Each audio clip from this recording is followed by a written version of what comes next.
দুর্বল দুর্বল সাহাবীদের মনিবের কাছে রিপোর্ট করা হলো। একটা ইতিহাস সকলের আমাদের জানা আছে, কে না জানেন এই ইতিহাসটা। একজন কালো সাহাবী ছিল ইতিহাসের মধ্যে, তার মনিবের কাছে রিপোর্ট করা হলো, বলা হলো, ও উমাইয়া, তুমি কি জানো তোমার সেই গোলাম বেলাল ইসলাম গ্রহণ করে নিয়েছে? উমাইয়া বলতেছে নেতাজি, আপনি কি বলতেছেন? আমি তো জানি না, আমি বাড়িতে গিয়ে দেখেন আমি তাকে কি করি, আপনি শুধু তাকিয়ে তাকিয়ে দেখেন। বাড়িতে গিয়ে বলতেছে, ও বেলাল রে, শুনলাম তুমি নাকি ইসলাম গ্রহণ করে নিয়েছ। বেলাল বলল, শুধু ইসলাম গ্রহণ করবো কেন, আপনি শুধু শুনবেন কেন, আপনি আমার মুখে শুনে নেন। আশহাদু আল্লা ইলাহা ইল্লাল্লাহু ওয়াহদাহু লা শারীকা লাহু ওয়া আশহাদু আন্না মুহাম্মাদান আবদুহু ওয়া রাসূলুহু।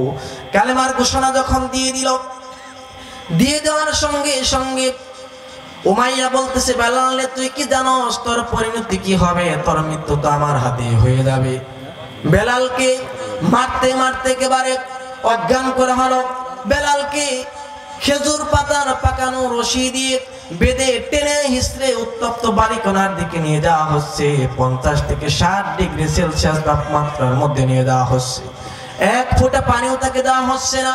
বেলাল একবার হুশ একবার বেহুশ হয়ে যাচ্ছে, কিন্তু তার মুখ থেকে লাম ইয়ালিদ ওয়া লাম ইউলাদ ওয়া লাম ইয়াকুল লাহু কুফুয়ান আহাদ। জোরে বলুন আল্লাহু আকবার। উমাইয়া রেগে গিয়ে ক্ষিপ্ত হয়ে পড়ল, তার পেটের উপর একেবারে বসে মুখের ভিতরে বাম হাত ঢুকিয়ে দিয়ে জিহ্বাকে টান মেরে বের করে আনা হলো। বাবলা গাছের কাঁটা তার জিহ্বার মধ্যে একেবারে ঢুকিয়ে দেওয়া হলো। আর বলা হলো, বেলাল রে, এখন তুই কিভাবে কালেমার ঘোষণা দিবি? বেলাল শাহাদাত আঙ্গুলি আকাশের দিকে উঁচু করে বলতেছে, আমি আল্লাহ রাব্বুল আলামিনের নাম আমার অন্তরের মধ্যে অঙ্কন করে রেখে দিয়েছি। বলেন সুবহানাল্লাহ। বেলালকে একবারে মেরে ফেলা হবে।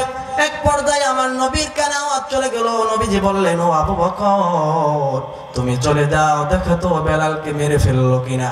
যদি আমার বেলালটা বেঁচে থাকে, তাকে তুমি মুক্ত করে আনো। তোমাকে আল্লাহ রাব্বুল আলামিন ধন সম্পত্তি দিয়েছে, আল্লাহ রাব্বুল আলামিন জান্নাতের চাবি তোমার হাতে তুলে দিবেন। বলেন সুবহানাল্লাহ। হযরতে বেলাল চলে গেল স্বর্ণ নিয়ে, একেবারে সেই উমাইয়ার মুখের মধ্যে ছুঁড়ে মারল। হযরতে বেলালকে মুক্ত করে আনা হলো। নবীজি আমার বেলালের দিকে নজর করলেন, নজর করে বলল, ও বেলাল রে, এমনিতেই হযরতে বেলাল ছিল কালো, জখমে একেবারে কালো হয়ে গিয়েছে। নবীজি বললেন, ও বেলাল রে, তোর শরীরের মধ্যে আঘাত হানা হয়েছে, দুনিয়ার জমিনের মধ্যে আল্লাহর দিন কায়েম হয়ে যাবে। বলেন সুবহানাল্লাহ।